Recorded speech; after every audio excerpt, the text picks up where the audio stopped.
Massachusetts Speaker of the House Ron Mariano is our guest. Let's go on the record. We need to put a framework around this from the Fed. The guy's running for president. He better start paying attention to this. He speaks out on the big issues facing the state, from the migrant crisis to gun reform to tax relief. Time to gavel in. From WCVB Channel 5, the inside word from Washington to Beacon Hill. Today's newsmakers are going on the record.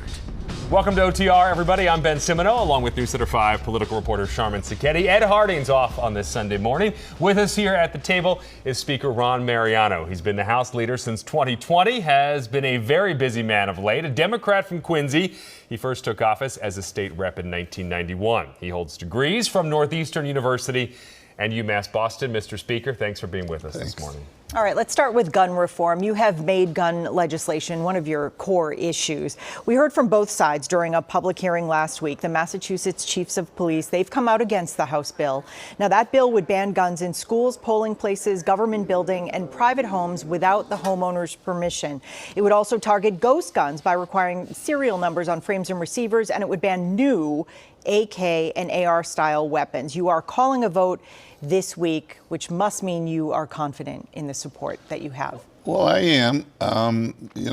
We've talked to the members. We had two meetings with the members in the committee, so that we aired all the questions that were posed around the first bill, and the issues that you just mentioned. I want to just make a bit of a slight adjustment to what you said. Those safe spaces are designated by the court decision. So, we can we put them in the bill just to reinforce the fact that you can't take them in the polling places in schools. The personal home issue is based on our view of the English law about your primary residence is yours to define. It's an old English tradition where the king resides in his castle. And if I don't want you to bring a gun into my house, I think I would have the right to say, please don't bring a gun into my house. You expect to pass it this week. Yes, we do. The Gun Owners Action League, they have called this a toxic bill that really only targets lawful gun owners. This is something you've heard before, I know, in terms of criticism. But do you think that this bill really will have an impact on the criminals out there? I do think, and I do believe that it will make the streets safer. As a law enforcement officer goes into a domestic violence situation, why wouldn't he want to know how many guns are registered in a household? Why wouldn't he want to know what he was walking into? To have the chiefs blatantly pan this bill and say that there's nothing in the bill that they could live with other than ghost guns, I think is a bit troubling to me. I think they should be worrying about the safety of the guys on the street, It's more than just ghost guns. The House is passing this this week. The Senate, though, they seem to have a bit of a longer time frame. Do you think this over a gun legislation will get done by July? My hope is that they'll see the urgency. Every day there's a headline of someone getting shot or someone shooting someone else or just shooting in the buses. I mean, the one we had in Holyoke the other day.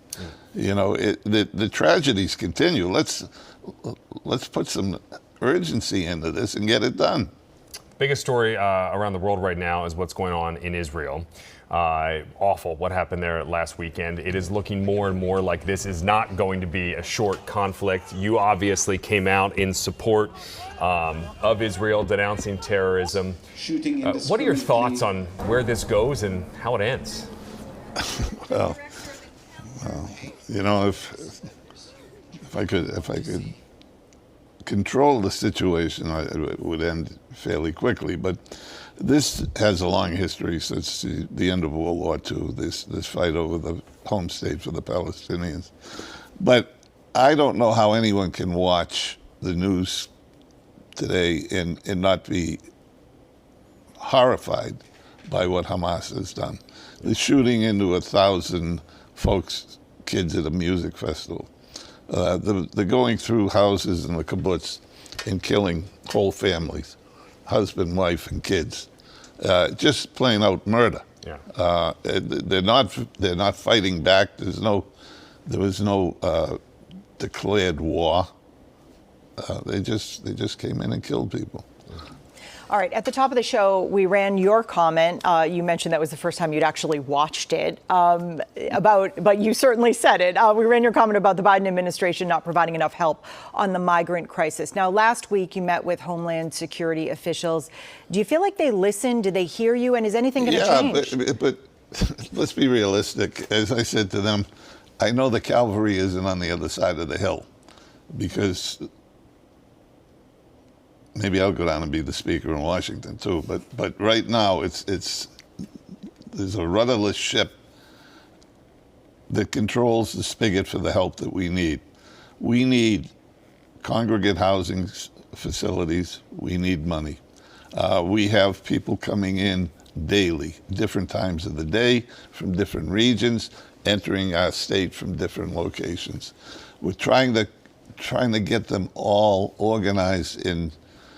We have no idea how many we're going to get, when they're coming, and what they need to survive here. And it's so frustrating. And that comment was the epitome of my frustration, because, we have $250 million that we're looking at in a sub-budget that will help. Right, that the governor has proposed. Yeah, Yeah, but it's not going to solve our problem. It may not even get us to the end of this month. And we don't see this stopping at the end of this month. My hope was that maybe the cold will prevent some of the folks from coming in. But it doesn't appear to be a let-up. And the immigration folks that were visiting said that they don't usually see that much of a decline during the cold. So I don't know what to expect. Anything's going to change? It sounds like you still have a lot of questions after that meeting. I have a ton of questions. And most of it is about how are we going to pay for this? And how do we keep this from eating up the money that we already put to the homeless folks that were born here, that have difficulty surviving in this economy? All right, State Auditor Diana DiZoglio wants to audit the state legislature. You know that. She was our guest on OTR a couple of weeks back, and she was highly critical of State House leadership. Have a look.